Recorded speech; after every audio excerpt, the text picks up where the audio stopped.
नमस्कार दोस्तों, आज हम अभिप्रेरणा के बारे में पढ़ेंगे। दोस्तों, सबसे पहले हम ये जान लेते हैं कि अभिप्रेरणा कहते किसे हैं। तो देखिए, अभिप्रेरणा का मतलब होता है हमारे मन की इच्छा। जब हम किसी चीज़ को पाने के लिए हमारे मन में कोई इच्छा पैदा होती है या कोई चाहत या कोई चाह हमारी होती है, उसे ही हम प्रेरणा कहते हैं दोस्तों। और इसे हम मनोविज्ञान की भाषा में अभिप्रेरणा कहते हैं। अभी यानी अपने आप, यानी हमारे मन में किसी चीज़ को पाने के लिए जब अपने आप कोई इच्छा पैदा होती है, उसको ही हम अभिप्रेरणा कहते हैं दोस्तों। जैसे मान लीजिए कि हम बहुत भूखे हैं, हमें बहुत तेज़ भूख लग रही है, हम कहीं से थके हारे आए हैं और घर में आकर हम देखते हैं कि हमारे सामने बहुत ही स्वादिष्ट भोजन रखा हुआ है। तो उस भोजन को देखकर हमारे मन में उसे खाने के लिए जो इच्छा होती है, जो तेज़ इच्छा होती है कि हम इस भोजन को खाएँ, उस इच्छा को ही हम अभिप्रेरणा कहते हैं दोस्तों। हमारी जो चाह है, हमारी जो चाहत है किसी चीज़ को पा लेना, किसी चीज़ को पाने की इच्छा, इस इच्छा को ही अभिप्रेरणा कहते हैं दोस्तों। तो अब आप समझ गए होंगे कि अभिप्रेरणा किसे कहते हैं। वैसे तो हम इसे प्रेरणा कहते हैं, लेकिन इसे मनोविज्ञान की भाषा में अभिप्रेरणा कहते हैं। किसी चीज़ को पाने के लिए जब हमारा मन उसे पाने की कोशिश करता है या हमारा मन उसे पाने की के लिए प्रेरित करता है कि हमारे पास वो चीज़ आ जाए, और उसे पाकर जब हम संतुष्ट हो जाते हैं, तो यानी कि वह जो इच्छा होती है वही मोटिवेशन या अभिप्रेरणा कहलाता है। तो चलिए दोस्तों, देखते हैं आगे इसमें अभिप्रेरणा के जो प्रकार होते हैं उनके बारे में हम जान लेते हैं। इसमें जो पहला प्रकार होता है वह होता है आंतरिक अभिप्रेरणा का, और दूसरा प्रकार होता है बाहरी अभिप्रेरणा का। अब आंतरिक यानी हमारे मन में जो इच्छाएं उत्पन्न होती हैं, जैसे भूख लगना, प्यास लगना, सर्दी महसूस होना, गर्मी महसूस होना, या फिर जब इन चीज़ों को पूरा करने के लिए, जैसे हमें भूख लगती है तो हमारे मन में जो इच्छा होती है कि हमें भूख लग रही है और हमें भोजन खाना है। हमें प्यास लगती है, हमें पानी पीना है। हमें सर्दी या गर्मी लगती है तो हम चाहते हैं कि हम सर्दी से बचें। तो इस इच्छा को पूरा करना हम जब चाहते हैं कि सर्दी से बचने के लिए हम रज़ाई ओढ़ लेते हैं, कंबल ओढ़ लेते हैं या कुछ और उपाय करते हैं। गर्मी से बचने के लिए हम कूलर चलाते हैं, पंखा चलाते हैं। और भूख प्यास को पूरा करने के लिए जब हम पानी पीते हैं, खाना खाते हैं, भोजन करते हैं, इन इच्छाओं को जब हम पूरा कर देते हैं तो इच्छाएं हमारी पूरी हो जाती हैं। तो इन इच्छाओं से क्या होता है कि हमारे मन में एक प्रेरणा उत्पन्न होती है, एक इच्छा, हमारी चाहत उत्पन्न होती है। इसी चाहत को अभिप्रेरणा कहते हैं।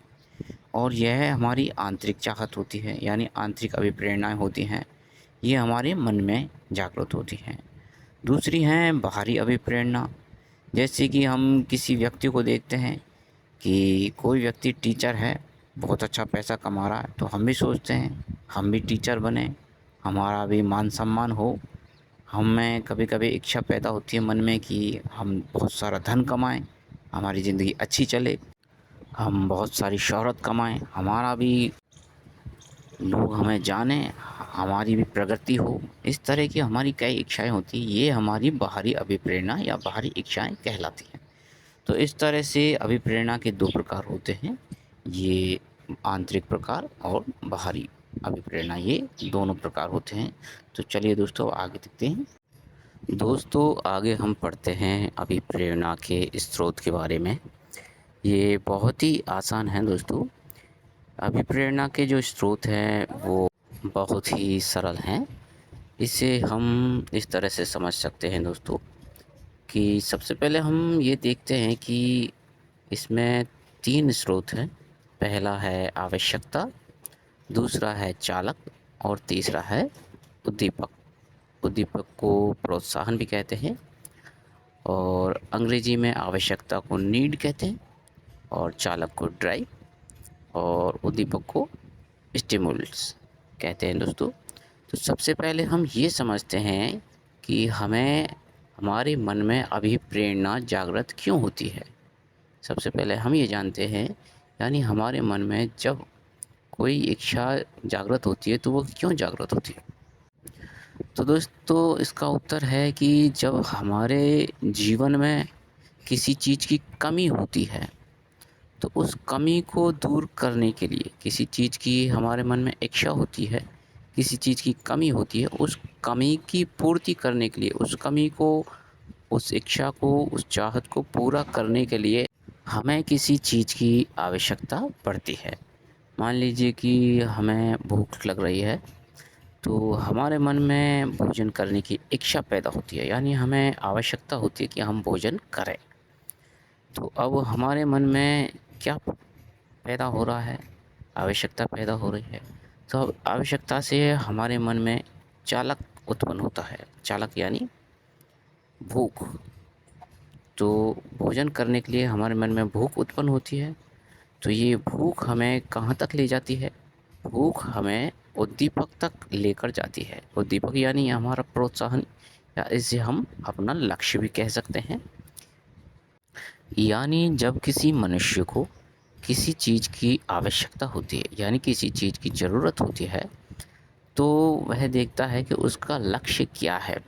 यानी मनुष्य को भोजन की इच्छा होती है, तो उसे भूख लगती है और भूख उसे भोजन तक ले जाने के लिए उकसाती है, यानी अभिप्रेरणा उत्पन्न करती है। तो उसका लक्ष्य है भोजन। अब भोजन को तक ले जाने का काम मनुष्य खुद नहीं करता है। मनुष्य को भोजन का जो चालक है, चालक का काम करता है भूख। भूख मनुष्य को भोजन तक ले जाने का काम करती है। तो यहाँ पर चालक भूख है और जो लक्ष्य है यानी उद्दीपक जो है, जो इन सबको प्रोत्साहित कर रहा है, उकसा रहा है। भोजन को पाने के लिए मनुष्य को जो उकसा रहा है, वो लक्ष्य भोजन है। तो इसे पाने के लिए मनुष्य में अभिप्रेरणा का जन्म होता है, यानी अपनी इच्छा को पूरी करने के लिए मनुष्य में जो चीज़ पैदा होती है, जो इच्छाएं पैदा होती हैं, वो अभिप्रेरणा कहलाती है दोस्तों। इसी तरह से जब हमें प्यास लगती है, तो हमारे मन में आवश्यकता उत्पन्न होती है और वो क्या होती है? पानी पीने की इच्छा।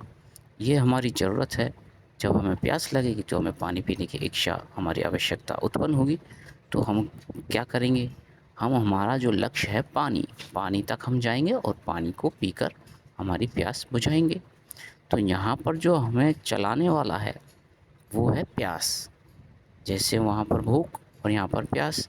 जब हमें प्यास लगेगी ही नहीं तो हमें पानी पीने की इच्छा पैदा ही नहीं होगी। तो हम पानी क्यों पिएंगे? पानी हम नहीं पिएंगे। इसलिए हमें जो चलाकर पानी तक, हमें जो चलाकर ले जाता है वो है प्यास।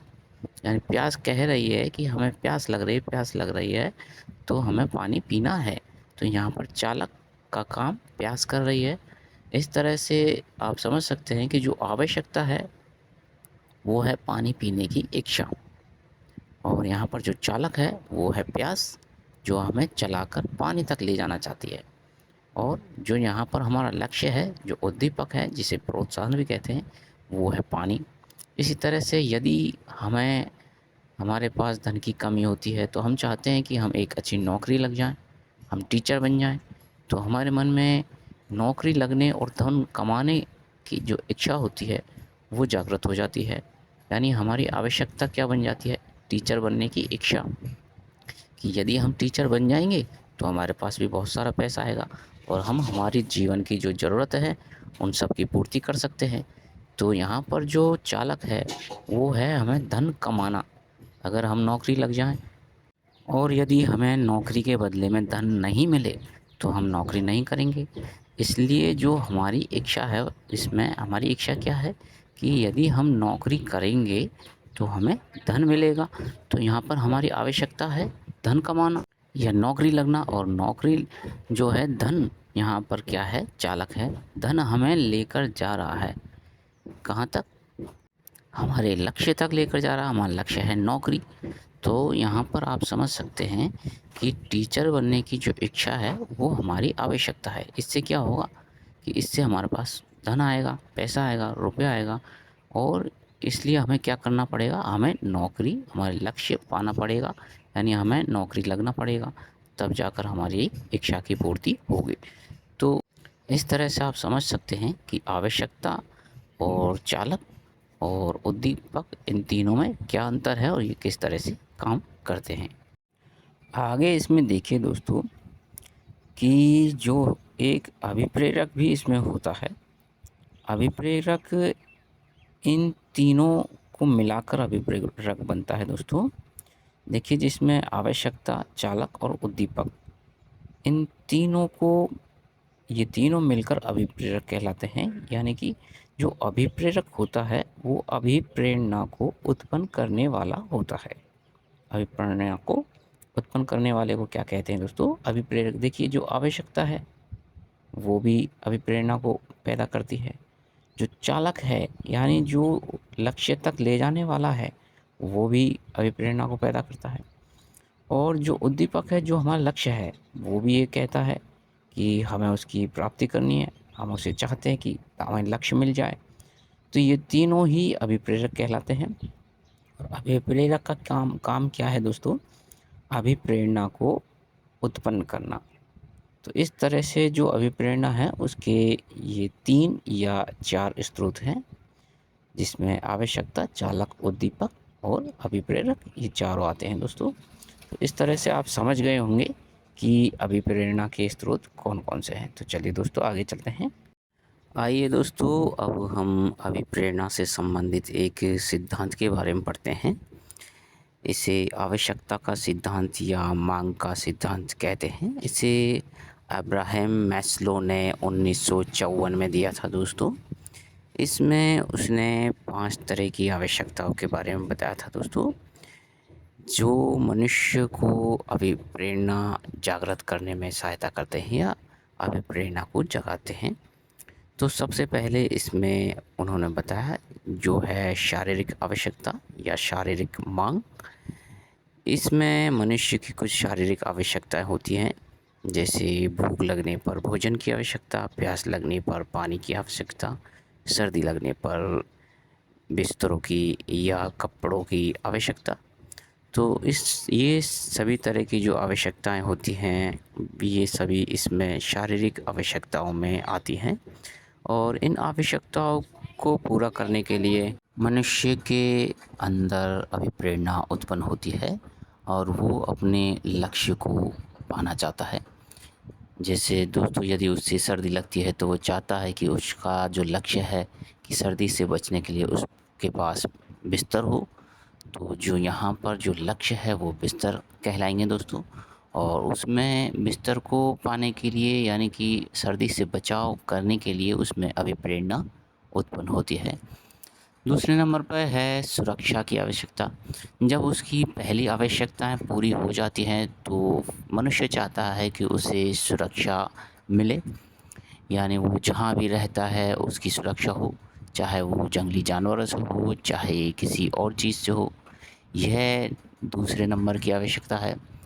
और जब उसे सुरक्षा मिल जाती है तो तीसरे नंबर पर उसे समाज की आवश्यकता पड़ती है। वह चाहता है कि वह समाज में उठे बैठे, समाज में रहे, मिलजुल कर सभी के साथ में काम करे। तो यह है समाज की आवश्यकता। फिर उसके बाद में चौथे नंबर पर आता है सम्मान की आवश्यकता। जब मनुष्य के पास सारी चीज़ें होती हैं और वह समाज में उठने बैठने लगता है तो वह चाहता है कि समाज में उसका सम्मान किया जाए, उसे मान दिया जाए, उसके बारे में सब लोग जानें, वो कितनी तरक्की करता है, क्या काम करता है, क्या किस तरह से समाज में रहता है। वह चाहता है कि लोग उसका सम्मान करें, उसे जानें, उसकी एक पहचान बने। तो ये सब कुछ सम्मान की आवश्यकताओं में आ जाते हैं। और इन सब के बाद में नंबर 5 पर दोस्तों आता है आत्मसिद्धि की आवश्यकता। जब मनुष्य को सब कुछ मिल जाता है तो वो चाहता है कि वो खुद का जो मन है उसे भगवान में लगाए और वह भगवान की प्राप्ति करें। इसी को आत्मसिद्धि की आवश्यकता कहते हैं। तो दोस्तों मैस्लो ने अपने सिद्धांत में 5 तरह की आवश्यकताओं या 5 तरह की मांग का वर्णन किया है, इनके बारे में बताया है, तो आपको समझ में आ गया होगा कि इन 5 तरह की आवश्यकताओं को पूरा करने के लिए मनुष्य के भीतर अभिप्रेरणा उत्पन्न होती है और वो अपने लक्ष्य को पाने की कोशिश करता है और इन्हें पूरा करने की कोशिश करता है। तो दोस्तों, इस तरह से हमने आपको अभिप्रेरणा को बहुत ही आसान और सरल तरीके से समझाने की कोशिश की है। हम ये सोचते हैं कि दोस्तों आपको बहुत ही बढ़िया समझ में आया होगा। दोस्तों, आइए अब पढ़ते हैं अभिप्रेरणा का मनोविश्लेषणवादी सिद्धांत। यह सिद्धांत सिगमंड फ्रायड नाम के वैज्ञानिक ने दिया था।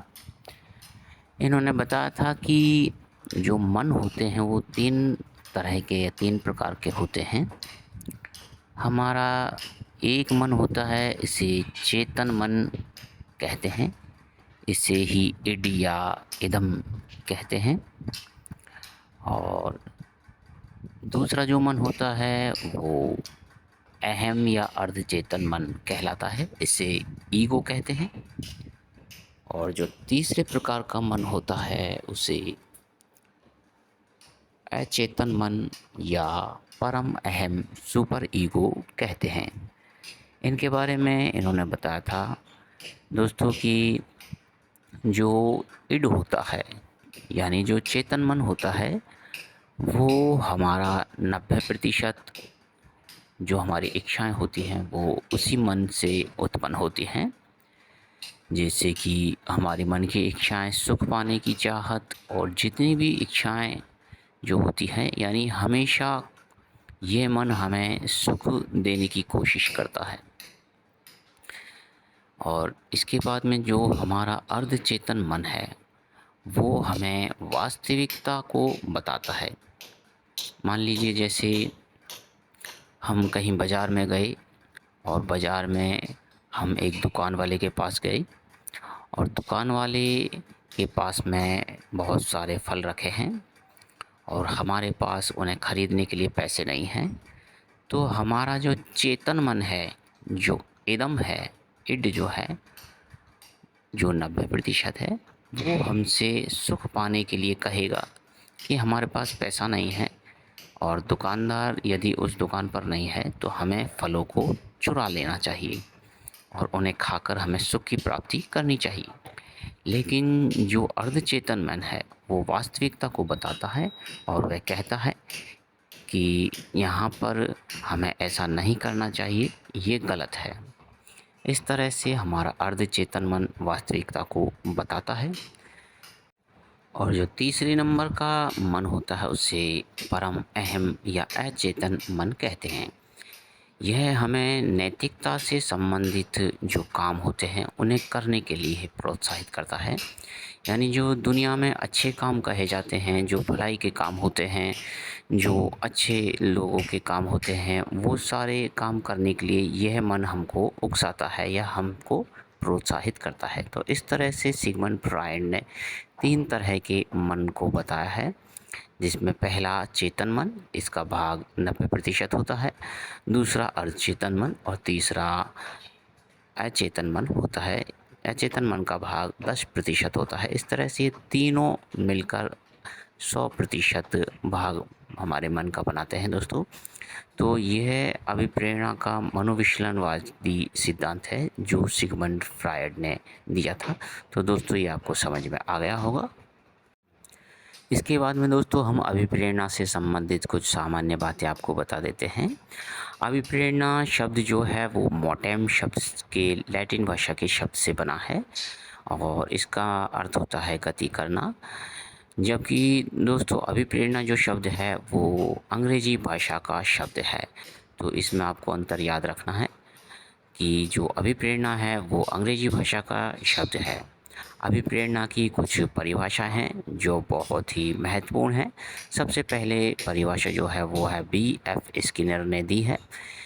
इन्होंने कहा है कि अभिप्रेरणा अधिगम का सर्वोत्कृष्ट राजमार्ग है। इसका अर्थ ये हो सकता है दोस्तों कि जो अभिप्रेरणा है या जो अभिप्रेरणा सीखने का सबसे अच्छा रास्ता या मार्ग या तरीका होता है। अभिप्रेरणा जब इंसान में होती है तो वो सीखना चाहता है, उसमें सीखने की चाह होती है और वो आसानी से सीख जाता है। यदि अभिप्रेरणा ही नहीं होगी तो वो कुछ भी नहीं सीख सकता है। दूसरी परिभाषा है मैकडॉनाल्ड की। इन्होंने कहा है कि अभिप्रेरणा व्यक्ति के अंदर ऊर्जा परिवर्तन है। यदि यानी कि जब हमारे भीतर अभिप्रेरणा उत्पन्न होती है तो हमारे अंदर जो हमारी ऊर्जा होती है, हमारी जो इच्छा होती है वो परिवर्तित हो जाती है और हमें किसी लक्ष्य को पाने के लिए हमें तैयार करती है, उस लक्ष्य तक जाने के लिए हमें हौसला देती है, हमें प्रेरित करती है। ये 2 परिभाषाएँ हैं जो पी.एफ. स्किनर और मैकडॉनाल्ड ने दी हैं। तो आपको हमारा वीडियो कैसा लगा दोस्तों? बहुत अच्छा लगा होगा। हमने आपको बहुत ही आसानी से अभिप्रेरणा को समझाने की कोशिश की है। हमारे वीडियो देखते रहिए, हमारे चैनल को सब्सक्राइब कीजिए और हमें लाइक कीजिए। बहुत-बहुत धन्यवाद।